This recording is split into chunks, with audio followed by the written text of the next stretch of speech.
We all know people who have achieved a lot and they have high status and, maybe high money, but they don't feel free. And if you are with those people, whether you know them well to start or whether you just spend time with them, they're not successful. And other people think they are, but if you get into their brain, there is regret, there is sadness, there's a lack of fulfillment. Welcome to the Small Steps, Big Wins podcast. I'm dedicated to helping you take control of your life. Together, we'll explore practical tips, expert advice, and inspiring stories to help you overcome obstacles and achieve your goals. Making small changes is possible and can lead to big results. Are you ready? Let's go do this.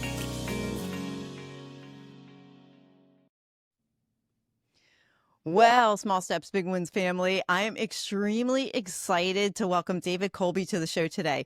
His mission is to transform how the world understands human performance. David comes from a lineage of psychometric pioneers, and he helped develop the original algorithm for the Kolbe A Index. He's also CEO of the Kolbe Corporation, a company committed to helping people achieve what they care about the most. He co-authored a book titled Do More Naturally, which we're going to dive into, and wherever else our conversation takes us. So, David, welcome. Great to be here, Sue. Thanks for having me. Oh, I'm so glad you're here. I'd love to start with what are some of your life's highlights that brought you to where you are today? And I would really appreciate it if you talked about the birth of the Kolbe A Index as well. Sure. So one of the things that I love about being on your podcast is the whole concept of small steps, because so often we hear people's stories and there are these big, like, road to Damascus moments, this dramatic conversion, of a turning point in one's life where everything changed. That really wasn't my life. It was much more small incremental steps.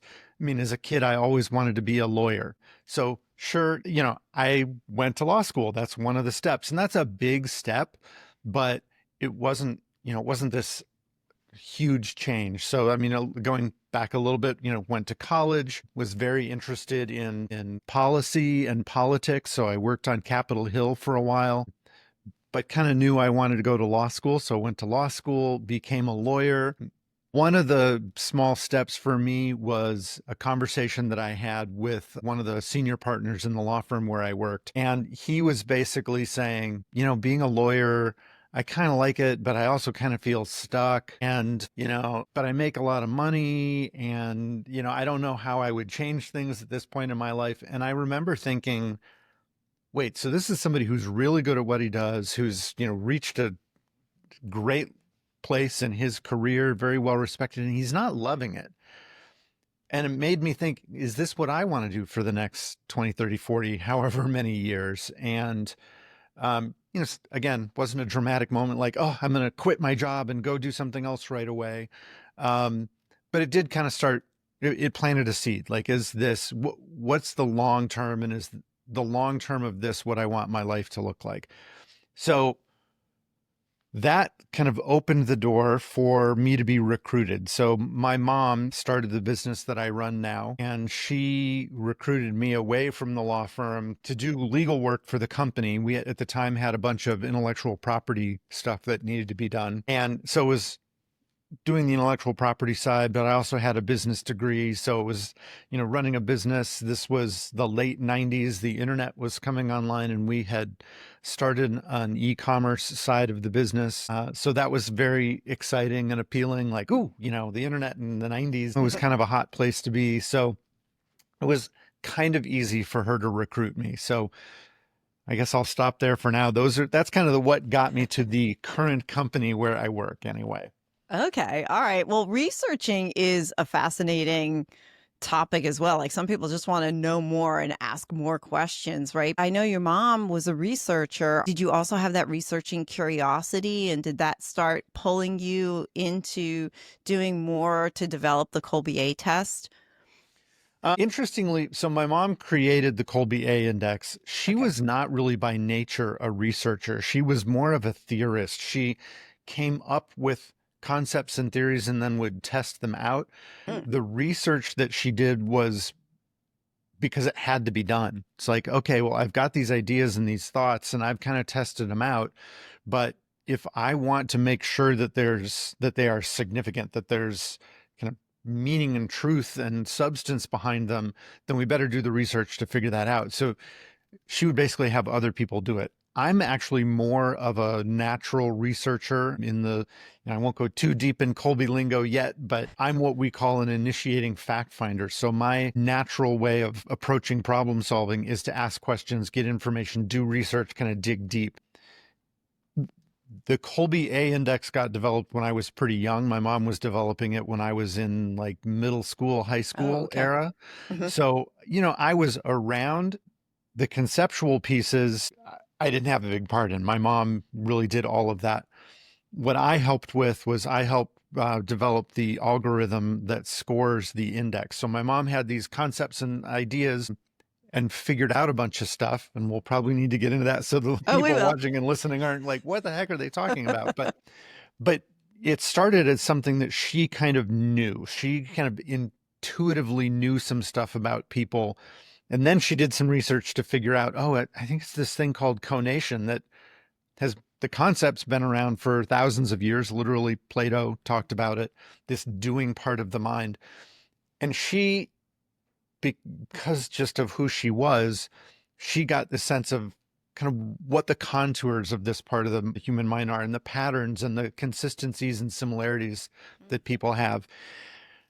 But it was tough to get from that to what's a way to ask people questions, get a result, and deliver it to them quickly. And you need basically an algorithm to do that. I mean, now Right. we would probably almost call it artificial intelligence, but that's just a it's a way to mysticize something that's more straightforward than that. It's, hey, let's get information from people, let's analyze it, and let's tell them what we know, but from what we've learned about what they're telling us. But the scoring algorithm was fairly complicated. So that's really what I helped with the most in the development of the index. Oh, wow. Wow. Wow. Yeah, because the index itself, I did take the test, which, and I have my results and I have my partner's results as well. So we'll touch on that later, but I want to back up a minute because you mentioned the word conation. Yep. And in the book, you talk about there are three different parts of the mind. There's the thinking part called the cognitive, which most of us are familiar with, Yep. we've got that cognitive, that thinking part. Then we've got the feeling part. A new word for me was affective. I didn't realize that that was associated with the feeling part of the brain. Usually I don't know, I would have said emotion, but in the book, it's Well, affective. yeah. Yeah. Emotion and emotional, that works Yeah. also, but it's generally called the affective, not effective, but affective part of the Affective. mind. Yeah. Yep. Okay. So that's your feeling part. So we're pretty much all familiar with that. But I was fascinated by this third part. I didn't know that existed. Yeah. So that's the conative part. And that's the part that has to do with taking action. And so that's what the Kolbe Index, I keep saying test, Kolbe Index unpacks is how we take action on things. And I think that just taking the test, doing my own analysis on the test using the book, which was really cool, by the way, because the book went along with the test and the book was more in depth with the results that came from the test. So I just want to, that was also interesting as well. Let's talk about your book then. Sure. Your Well, let book, me jump in on a couple of things first. So yeah, you I'm going you to you pause kind of there because I hit a bunch of things there. you did. Go ahead. You kind of corrected yourself about test versus index. Call it what you want to call it. Okay. Sure, it's a test.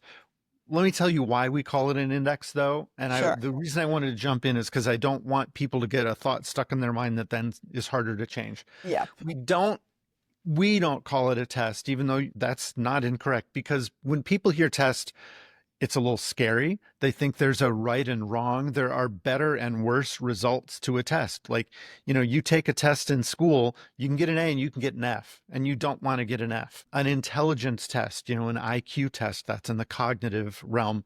Higher is better. That's just how we're taught to think of it. And it probably is true. There's more capacity cognitively. You're smarter.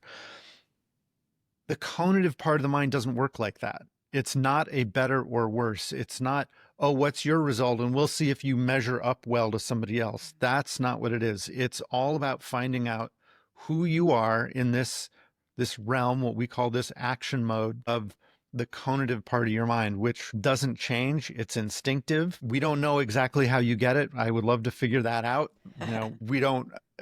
it kind of doesn't look like it's genetic, and yet it doesn't change over time from what we've seen in our research. So it is you. So when you learn what it is, the result is perfect because it describes you, and you want to, that's what we should all develop, our instinctive strengths, our inherent strengths to their fullest ability before worrying about, tell me those areas where I'm bad or I'm weak, and like I'll improve those. Look, there's a place for that, and we can go more in depth, but the key is to understand first, develop what you've got and use it and stick with it. Living in the real world, of course, where we aren't totally free to do exactly what we want, how we want to do it all the time, but that's the sweet spot for people. And that's a little bit of the segue. That's what the book is about understanding and finding what's that sweet spot for you. So and we struggled with the title. So I wrote the book with Amy Bruschi, who's my sister, and I'm the CEO. She's the president of our company that my mom started. But we struggled a little bit with the title, and I think I struggled with it more than she did, because the first part, do more, the second part's more naturally, but do more. Sure, it's great, but so many people feel like, look, I'm grinding hard enough already. Please don't put more on my plate. I don't want to have to do more. I want to be able to do less. But what the book is about is understanding we want people to do more, but in a way that is sustainable. That's the more naturally part. When you figure out, I'm doing it in a way that works for me, you can achieve the same thing using less energy. And therefore, you've got extra energy left over that you can put into doing more stuff and achieving bigger things. And, just if you want to pile it on until you're exhausted, go for it. But you could also do something else. You could, instead of spending all that energy at work, you have more energy at home for your partner, your kids. You can use that energy volunteering. I'm not telling you where to use it. I'm just trying to help people figure out it doesn't have to be as big of a grind as most of us make it for ourselves. Yeah, I hear what you're saying. I read that in the book too. Just that protecting your energy, and if you lean into the things that you do more naturally, then you're actually naturally going to protect your energy. Would you say it's something like, for example, I can get lost in, or anybody can get lost in something they really enjoy doing? Time can pass and you don't even feel like you expended any energy on it. It Right. doesn't really matter what it is. Yep. Would you say that would be an example of something that somebody is using their conative part of their, like they're leaning into the action part, and that's where, you're kind of protecting your energy. You can do it all day long, but So you still feel great. Yeah, and there are two components to what you described. You said doing something you love, and that's more the affect, the emotional side. So, and that's really important. And it needs to, like, all these things need to come together to truly get in. That's maybe a flow state, kind of what you're describing, where it's, oh my gosh, I'm just doing stuff and I lose track of time.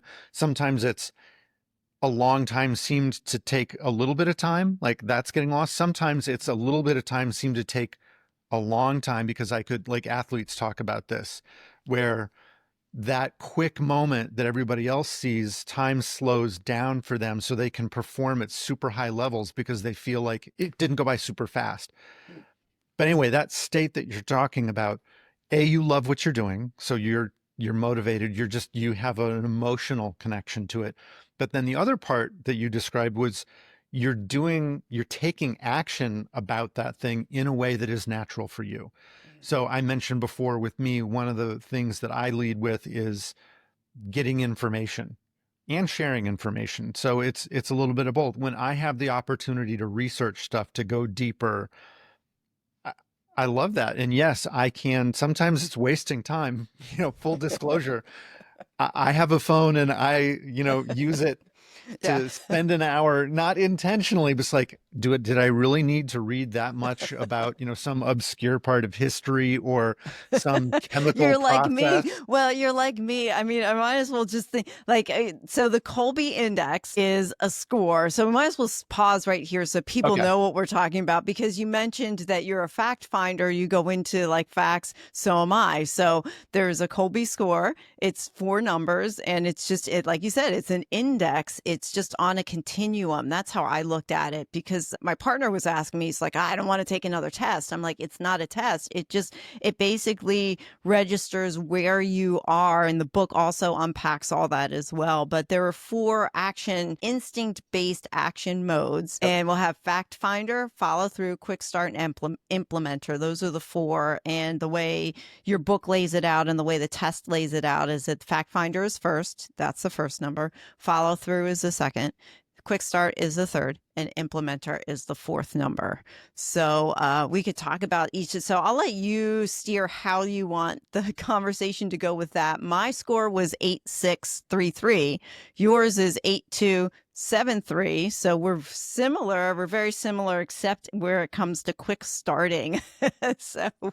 And follow through. We're a bit different there also. Follow through. Yeah, that's true. You're a 6 and I'm a 2. Are you 2? Oh, right. Yeah. Okay. I was looking at the wrong number. Oh, no, you know what it is? Full disclosure, I'm mildly dyslexic. And guess what? I just pulled it right there. Okay. I see what I did right now. Okay. All right. So you mentioned Fact Finder, that you sometimes go down more rabbit holes. I concur. And I'm also an 8 in Fact Finder. I can just keep going down rabbit holes. And that's why I enjoy podcasting so much, because it plays into my curiosity. I have questions that I usually do ahead of time, but a lot of times we rarely ever get to all of the questions in a podcast, because my guest will say something and we'll go in another direction. And it's a wonderful thing. Yeah. So the results of the index, as I said, I think the most important part is it's all positive. There's no better or worse. So yes, we're talking numbers already, and I'll describe those, but a 10 isn't better than a 1. A 1 isn't better than a 10. It just describes where you are.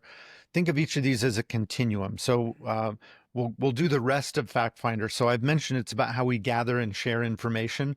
You and I are toward one end of the spectrum where it's all about getting more detail, more information, sharing more. So you ask me questions, I'll give you lots of detailed answers. The key is detailed answers. Other people will give an answer, but they'll do it in a different way. So the other end of that Fact Finder spectrum is somebody who really looks at the big picture rather than the details. They want the executive summary. They will boil it down to not 17 different things to know about a topic, but here are the 3 most interesting things, or maybe 1. So again, it's not a better or worse. I will tell you that initiating fact finders make the mistake often. And this is me, I think, in younger versions of myself, I think I've learned.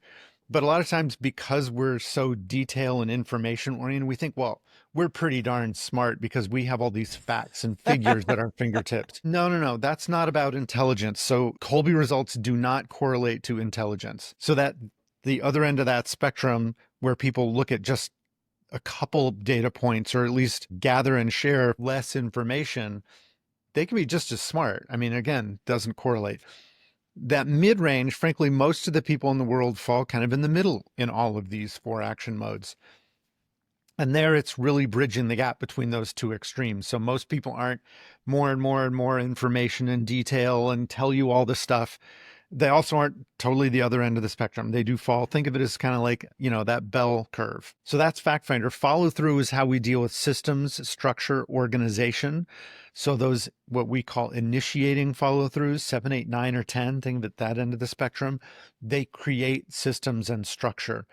Where there is chaos, they will bring order. The other end of the spectrum is maybe the other way around. Where there is order, they will create chaos. And I don't mean that in a negative way. What I mean is, so to describe it as a strength, the other end of the spectrum is very open-ended, adaptable. They are naturally going to juggle lots of things going on, and they don't need to bring everything to closure. They can switch gears quickly and unexpectedly. So that's kind of the 2 ends of that spectrum. Really systematic, structured, organized, really open-ended, adaptable, taking shortcuts. Okay. So for follow through, then you're a 2. Right. Do you see yourself in that? Like you're just... Oh, absolutely. Yeah. Okay. I'm a 6. And it's funny when you were describing both ends of follow through, I could see just a little of myself in each of them, because I like to bring order to chaos. I mean, that is just something I look through. I will put systems in place, but sometimes they're not like, I'll go back and I'll change them or I'll Yeah. tweak them, but I have to complete something. That is with me. Open-endedness is not necessarily, I don't like that. Yeah, so I love the word when you saying tweak it. So for somebody with your results, so you're a 6, so just whether it's 4, 5, or 6, just think that kind of middle of the continuum.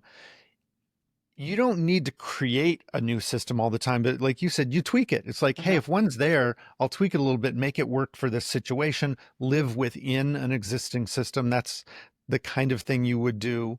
Um, but you're reminding me of a story. So my wife and I are very different. She's a 7 in follow through. I'm a 2. So she's a systematic, structured, organized person. She needs to finish things. And by the way, what Kolbe results describe really is a need. It's not just a want. And Mm. frankly, there are times when these things can conflict. You might want something like there are a lot of times I want systems and structure. I'm just not the person to create them. And Mm. by the way, I want them to make some things easy, but I also want the freedom to not live within them when it doesn't What suit you me. want. Yeah. So yeah, I can be a pain in the neck that way. But back to the story with my wife, because she needs to finish things. And this is a story from earlier in our relationship. Partly I know this because she would read hard copy books. Now she's on a Kindle for everything, and there'd be a book on her nightstand for a long time, and she's a fast reader. And I asked her, I remember one time, well, Pam, why is that book still on your nightstand? What's going on? She's like, oh, I don't really like it that much. I'm like, okay, this is not school. There's no book report due on this book. Just stop reading it. She doesn't do that. She needs to finish that book, even if she doesn't like it and it's just for herself. Now she'll start skimming it and everything, but that's one of the differences. I'll start a bunch of books and I may not finish 2/3 of them, partly because I'll get halfway through and like, yeah, I got it. I know what they're saying. If it's a novel, you want to get to the end, but I read a I lot of read nonfiction. I read the end first. If Yeah, it's a well, novel and I'm halfway through, I'm like, I'm just so done at this point. I'll just read the last chapter to find out what happens. I'm just laughing because I find myself in between both you and her. I will start a book, and if it's not serving me, I can put it down and say, okay, this isn't it. Or I'll start a book and I'll be like, wow, I'm going to finish this book. A yeah, lot of my guests are authors and I read their books. But sometimes I can't finish the book because I just don't get it done in time, but I'll skim it, I'll get to the end, and we can still have an awesome conversation. right, So and right. I'm okay that I didn't finish it. But it's Yep. funny that I'm in the middle. We're gonna get back to the relationship stuff too and these numbers. I want to go through the other two parts as well. Sure. Yeah, so quick start is how we deal with risk and the unknown, innovating in the sense of like taking those chances and experimenting. So on the initiating side of the spectrum, so again, 7, 8, 9, 10, toward that end, those people experiment, they take chances, they leap before they look. They're a just go for it kind of person.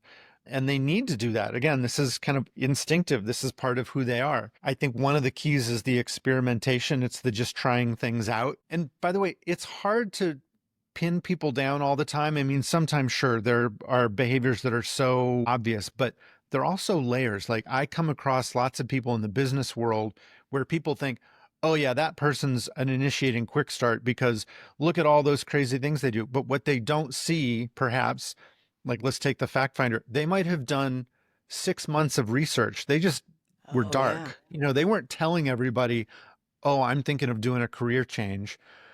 Maybe they apprenticed somewhere. They did a ton of research before they made that decision. But to the outside world, it looks like, oh my gosh, all of a sudden they did. It's not all of a sudden. Um, so anyway, back to quick start. That's the one side of that spectrum. The other end of that spectrum is somebody who stabilizes, somebody who figures out what's been working and sticks with it. So we talked about chaos, like bringing order out of chaos with follow through. With quick start, it's almost more preventing chaos from happening in the first place. Those Yep. people who I are can ones, see that. twos, and threes and quick starts, like, why are we going to experiment? Like, this is going really Yeah. well. We don't need to mess things up. Let's stick with it. And I'm laughing because I'm a 3. Like you yeah, so just that's, described me, bringing the order to chaos and then keeping it there. yep. Keeping the order there. Yeah.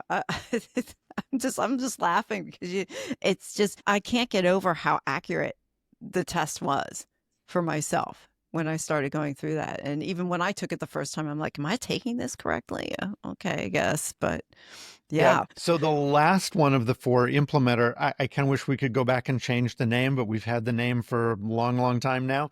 It's Mm, not how you implement as in carry things out. That's almost more the follow through part.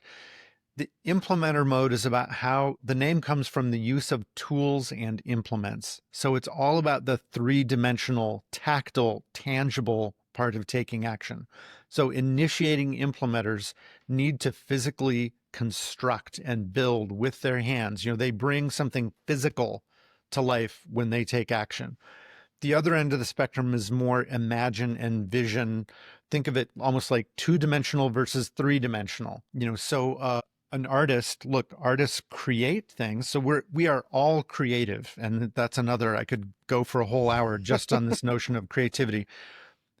Sometimes people think, well, it's only the initiating quick starts who are creative because they're risk takers. So they do things that seem out of the box and new, but you're creative too. I mean, with mhm. your three and quick start, it's just you do it differently than other people. With implementer, if you think of an artist who's an implementer, they're physically building, constructing, and the three-dimensional part is important. So maybe, you know, a sculptor.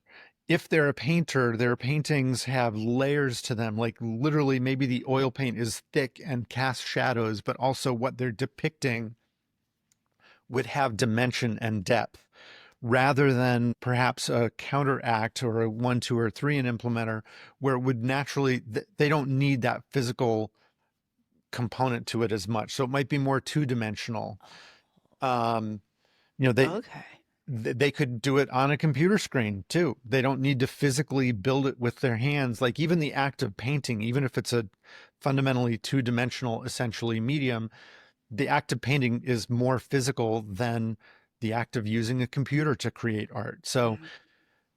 the implementer people misunderstand more than the other three because of the name, and that's our fault. That's not their fault. But it again, just think physical, three-dimensional. That's Wow. implement. Okay, so the implementer one, this was the one I really wanted to talk to you about because when I read about the implementer in the book, I found it fascinating that it went on that continuum from number one, 1, 2, 3 being conceptual to the 7, 8, 8, 9, 10, 7, 8, 9, that end being the actual tactile, like you actually have to feel it and do it. Yep. So me personally, and I was trying to figure out how this, my implementer was a 3, so that means I'm more of a conceptual Yep. person. Most of my life, my mother taught me how to sew, and I love creating things with my hands, like or sewing. So I would sew stuffed animals for my kids. I'd make clothing. I would do purses. I would do practical things that would, that you could use that way. I could see them in my mind. I could take something apart and recreate it. So I guess that's where the implementer is coming in. But I also found joy in the creation of the physical thing. And yeah, I thought that was the one. And then I'll let you, the other was, it told me because I'm a 3, I shouldn't fix things and I don't take care of my stuff that much. That was the only thing I disagreed with because Okay. I do take care of my things. And as far as fixing things, yes, I will take things apart. I will put them back together. I will figure out why it's wrong. I have a coffee machine. I can tell the story of my leaking coffee machine and the silicone, and I still couldn't get the thing to stop leaking, but I took it apart. So Did you put it back together? I did put it back together. Oh no, I, no, I I, do know I how to know. put it. Yeah, you see, well, you see this room behind me? Yeah. My partner and I actually ripped out and gutted this room for the most part, and I put the wall together in the back there. I put the floor in. We painted.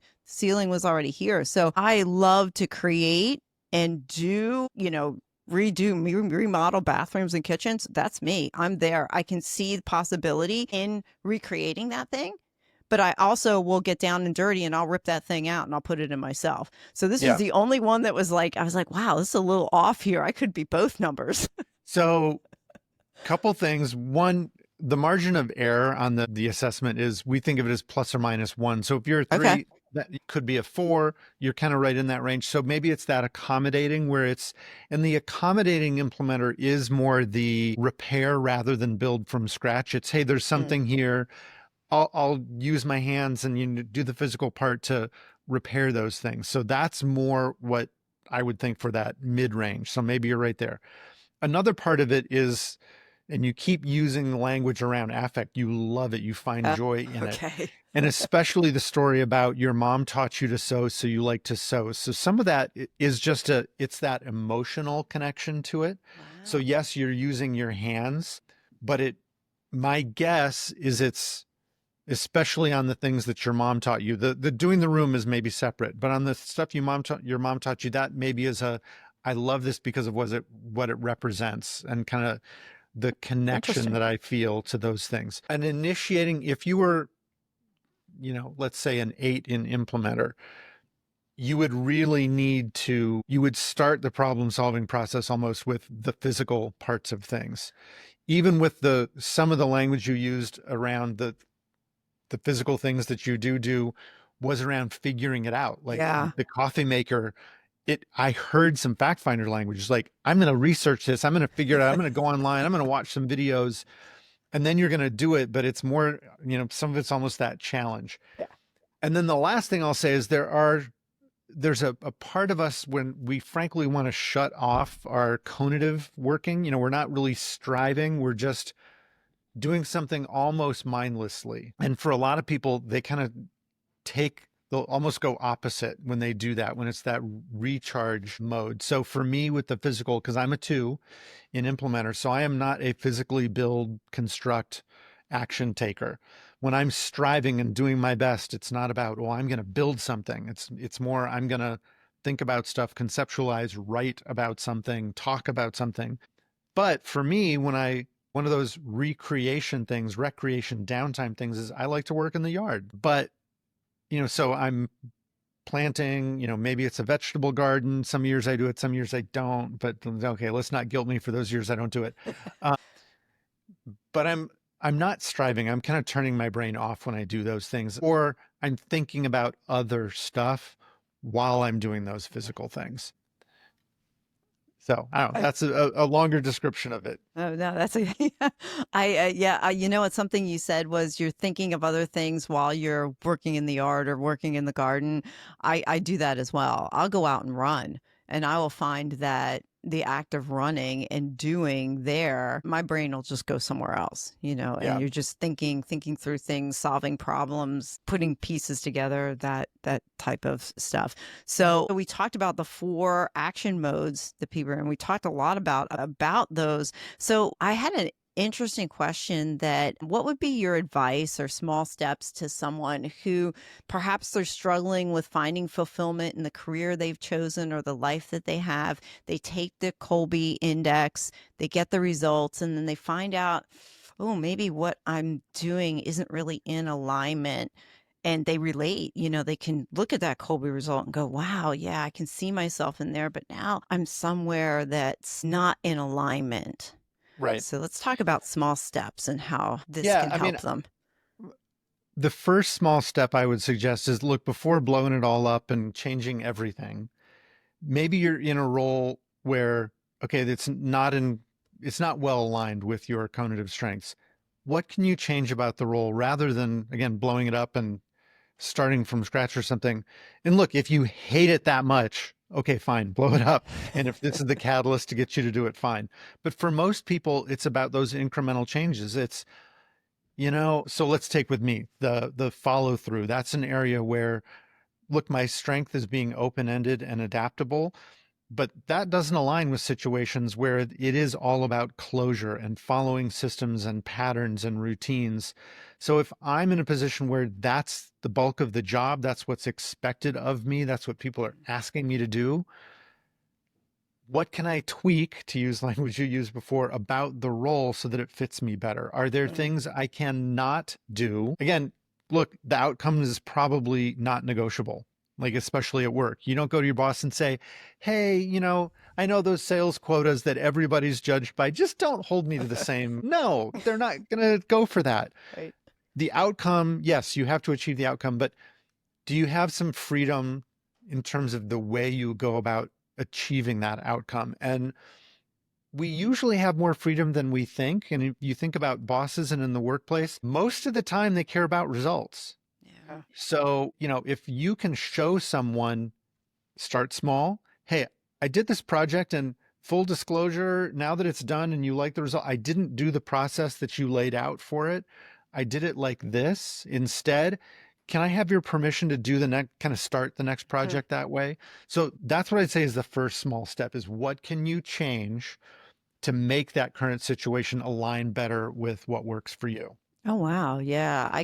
In what you were talking about, I could see myself in there. I had a job one time where, and this kind of goes back to like bosses and leaders and stuff where they're putting expectation. I guess, let me pause a minute. This is where the Kolbe test could be very valuable to employees and employers and leaders, because if you understand how somebody operates, then you can allow them to operate their best. And me personally, I had a boss that tried to micromanage everything that I did, and that's not who I am. I think Yeah. outside of the box when I do things, and I'm more of, okay, tell me what needs to get done. Just don't tell me how to do it, but I'll get it done for you. But I love how you phrased it, because it was a way in that we can help others understand how we take action on things by being Yeah. gentle and approaching it from an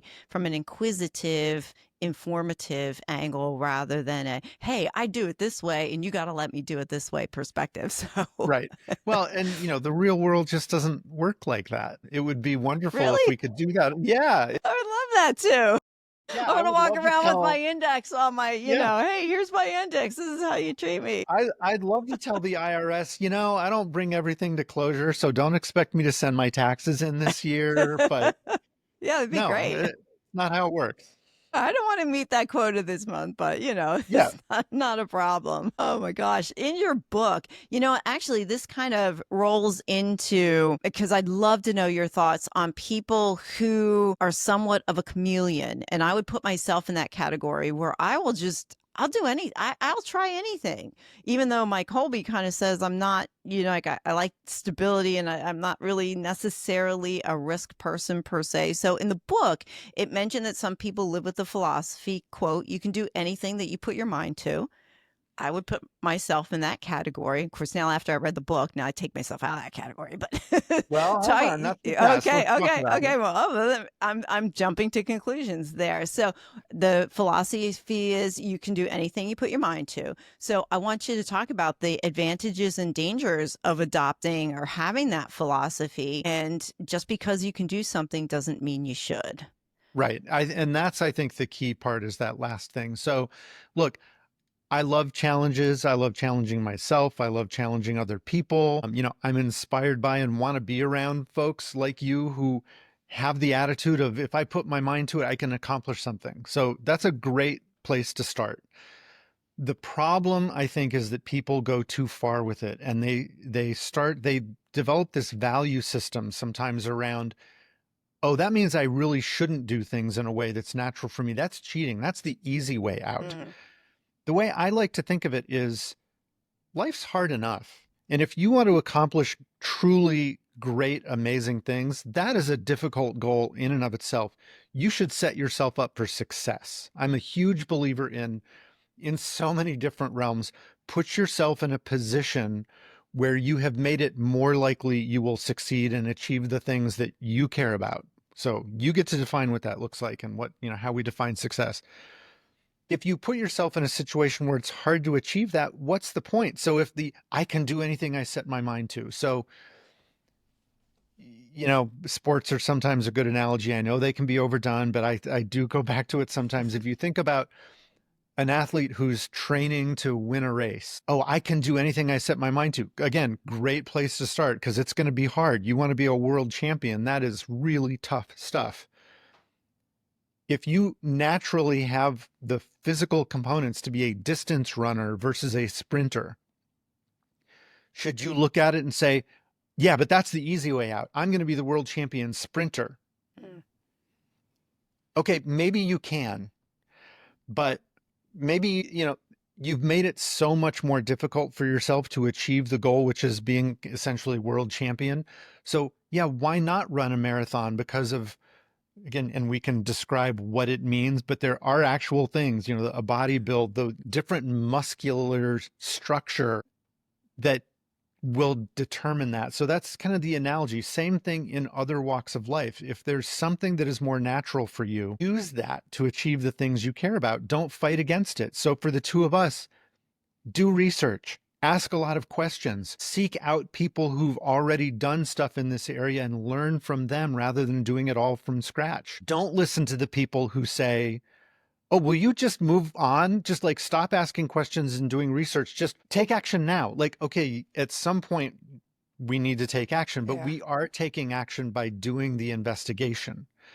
So that's what we mean by, sure, you can do anything, but you don't do yourself a favor if that's what you're pursuing rather than the actual objective. Like it's just the challenge and making it hard on yourself. Don't do that. Yeah. Wow.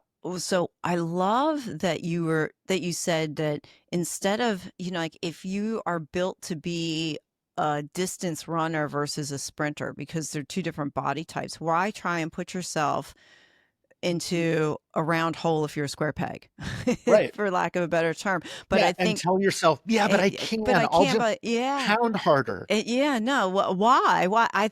What the beauty of what you're talking about is first the awareness, because I feel like me personally in my life, I wasn't even aware that if I'm trying to put myself into like I want to do that thing, but I never asked myself, is that natural for me to go do that thing? Am I just Right. making my life harder by going to lean into something that's not going to be that natural for myself? And as I investigated more and looked at my results and prepared for this conversation, I thought, wow, I could have said no to things and made my life a little bit easier and said yes to other things that would have played into my strengths that would have been in a different. Now, I'm not going to, I don't regret anything, but I'm just saying now I can go forward making more informed choices Right. about what it is that I'm going to lean into. And Yeah. the other thing you were talking about, us being fact finders, definitely I'm a fact finder. And you're right. I will do research, research, research. And sometimes I will change something out of the blue,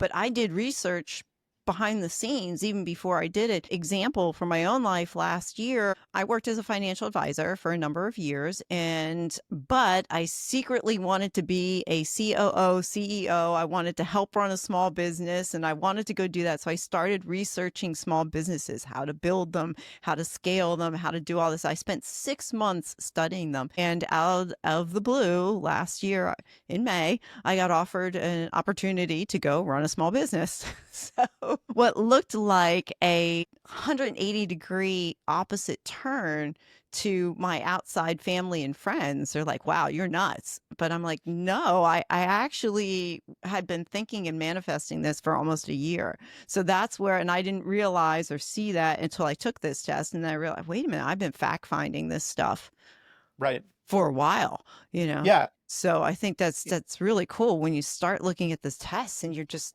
see Yeah. yourself in it.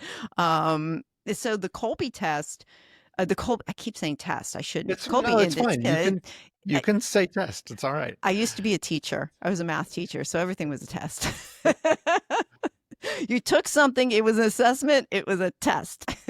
Yeah. But anyway, one of the thing, I lost my question. Now I know where it was. So I know there are many corporations and businesses that use the Kolbe A to help leaders and help the employers, help the employees to be able to develop better teams. And I know the book goes into that as well, where they were used, how everybody can all work together well. I would love to dive into a little bit on the relationships. So if you Sure. find people, and you talked about you and your wife and how I would imagine there was this, I don't remember her number, or I know your number. I don't remember her number, but also me and my partner, he also took the Kolbe A Index. So it was fascinating to see the results. I'm like, oh wow, I see you in that. So talk about how, like there's people who are very close in their numbers, and then there are people who have wide ranges. So I'll let you take that conversation where you'd like it to go. Sure. I'll start with kind of our philosophy. So, our philosophy on this is we don't tell couples, here's the formula for who you should look for in terms of a Kolbe result. The main reason for that is there's so much more that goes into picking a Sure. partner, a romantic partner, or even a friend for that matter. But let's just talk romantic partners for now. There's so much more that goes into it. It'd be really foolish to say, well, it has to fit this mold for what Kolbe says. It's really more what you are looking for. So that's a part of it. If you're looking for something in particular, okay, great, go for that. But the most important part is really getting back to what I talked about before. We help people understand who they are. It's not good or bad. It just is. So in a relationship, we really would prefer to start with an existing relationship, even if it's brand new. But, we're not about the matchmaking so much, although there are applications for that. But no, we don't have a dating site. I don't mean that. But I really want to help couples understand the first thing you need to do is not just tolerate your partner's differences, but be so thankful and appreciative where there are those differences that I'm going to be really honest, they can lead to tension and stress between two people. But they also are great because where you're different, you complement one another. So I mentioned my wife and I are very different in the follow through, the systems and structures. She creates systems and structures. I find shortcuts around them. Well, there's a time and a place for both. We have 4 kids. So when my kids and the youngest are now not living at home anymore, they're off in college. But when they were home, it was a little bit easier for me because the kids would mess up the systems and structures, and I was smart enough to wait them out most of the time. And then I could be a little bit of the hero of, oh, the system and structure has broken down. I'll step in when, it seems a bit chaotic, and that's more natural for me rather than kind of go to my wife and say, okay, it's time for you to impose systems and structure again, because that just can get really frustrating and tiring. But we appreciate that difference with one another. So, as I mentioned, yes, it can create stress and tension. So, this is what we see in relationships a lot. Two people are different. And when they don't know about this whole, like you talked about, you didn't know conation, and not many people do. I mean, that's one of the things we're on a mission to change is we want people just to understand it's out there and what it is so that their lives will be easier, whether they take a Kolbe index or not. I just want them to know about this part of the mind. But with couples, they don't know that there's this thing out there, and they start to it's not just that they're different. It's not, they judge each other about it. So if my wife, and we've talked about this and used the language, and so I'm not putting words in her mouth. If my wife didn't understand that this follow through part of me that is open-ended, adaptable, doesn't drive things to closure, if she didn't understand that's part of who I am, she would really kind of resent me for it. She would take it as, you don't care enough to do these things, because to her, they come naturally. So if you're Right. not doing them, which seems natural to do, there must be another reason that you're not doing them. You're trying to piss me off. Yeah. You're trying to, or you just don't care that it annoys me.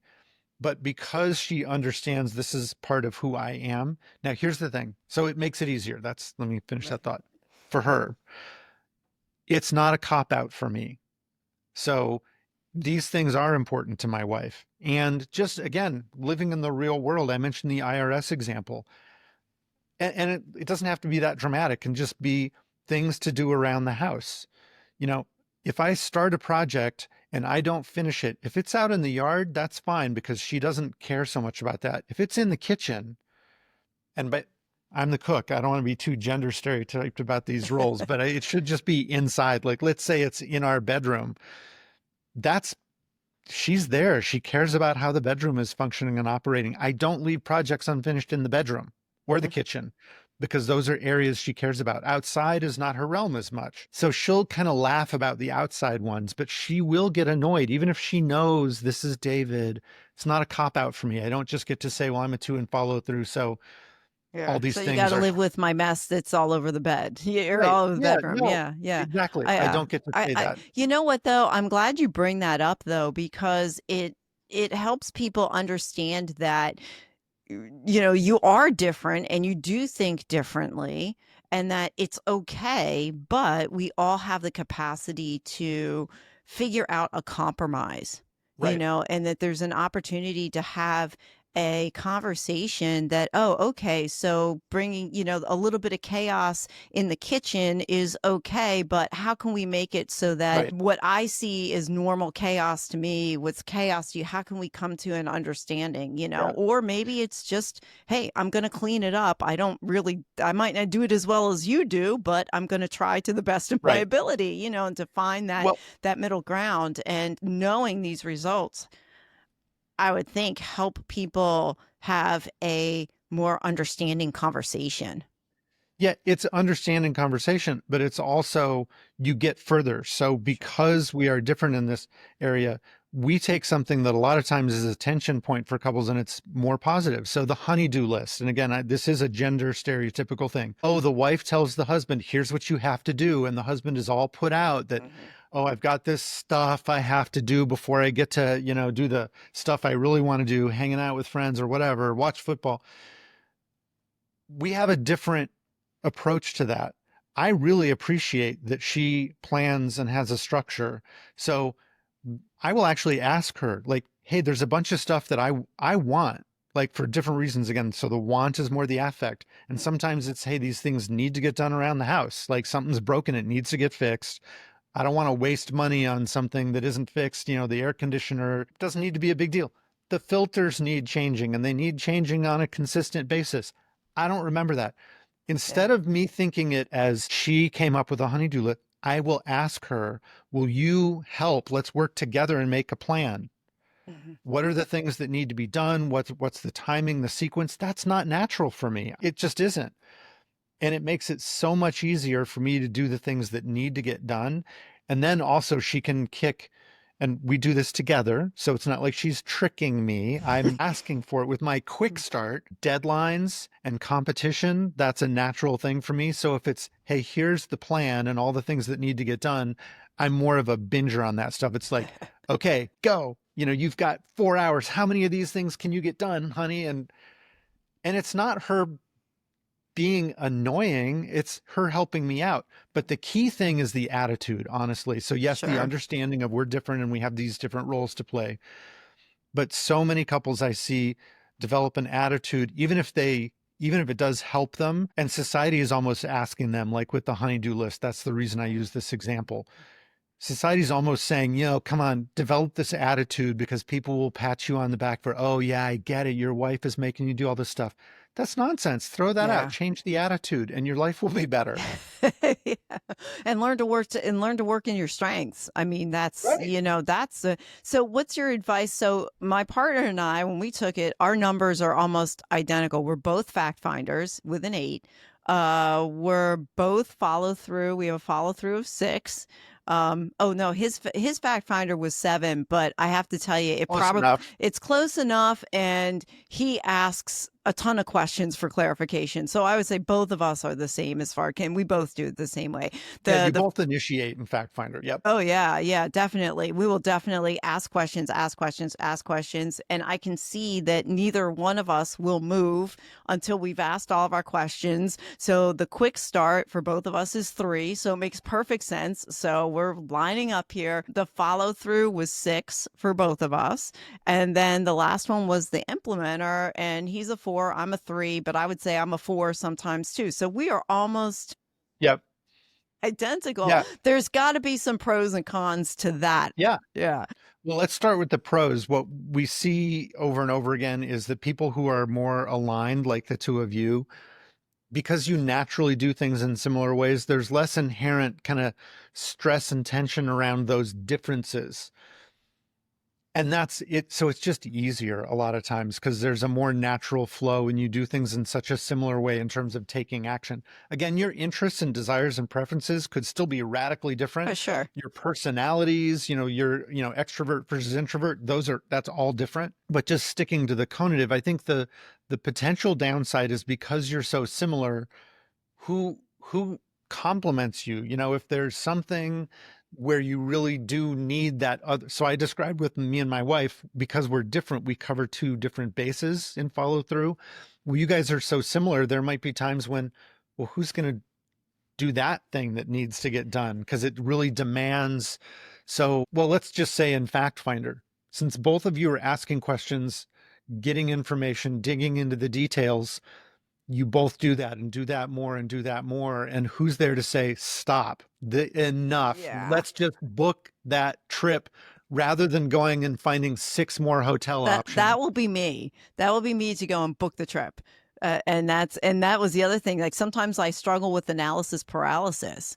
It's Yep. like, oh wait, just go do that thing. Yeah. Just finally we're at the point where it's like we have overanalyzed this enough. That would be me. I would go book the trip. That's fine. I'd go take yeah, let's do that. So at some Yeah. point I will fact find enough where I can close the loop and say, okay, I'll go into let's go get that thing done. So it seems like a contradiction to my quick start almost, but somebody's got to do something. It's like you got to move forward. Right. And so at some point it's like, I want to move forward. So now you got to go make the plans. Yeah.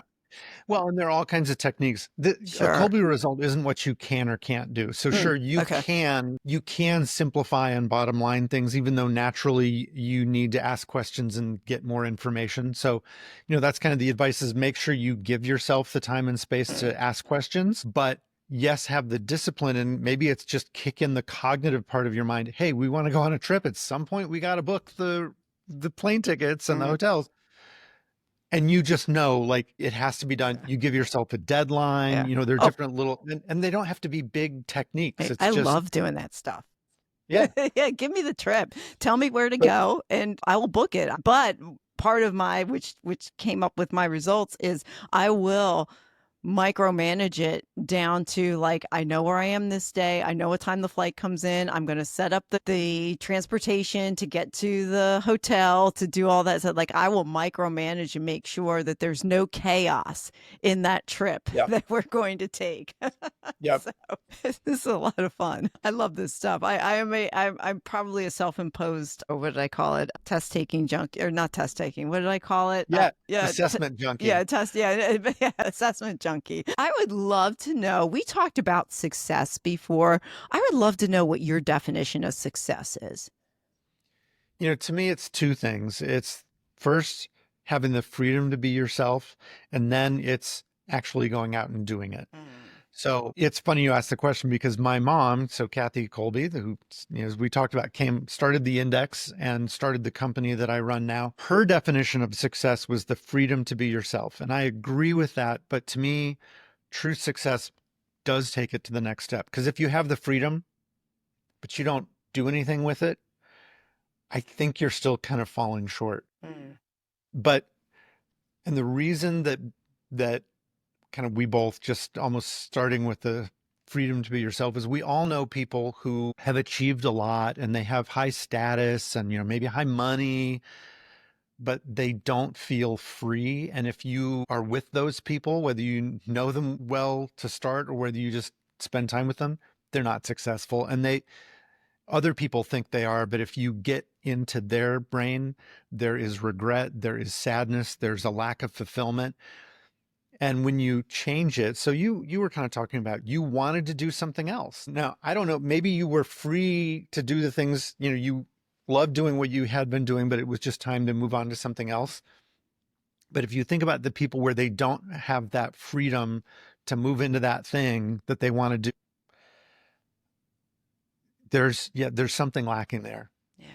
Yeah. The small steps is just, I appreciated what you said before about if you're somewhere you really don't want to be, there are small steps that you can take to start leaning into once you realize what your conative abilities are and how you take action on that and how you can apply it to your current situation. So really nobody is stuck, nobody is stuck where they are. It's just recognizing, bringing that awareness and then leaning into that. What's something that very few people agree with you on? Oh gosh, I don't know. I was just I curious. really like the smell of secondhand cigar smoke.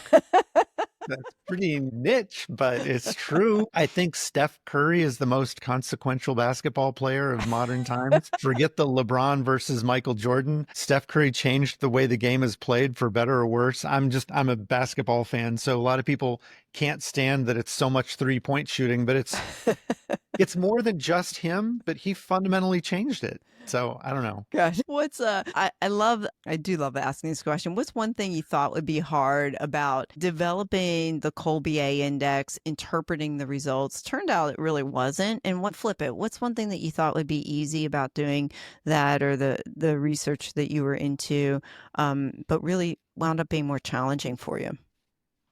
Something that I thought would be hard about interpreting Colby results that isn't is it's scary when you talk to people the first time. There's a particular result that we call a transition result, which is where we call it transition because usually they're in a period of transition. So, new job, new marriage, they just had kids for the first time or something.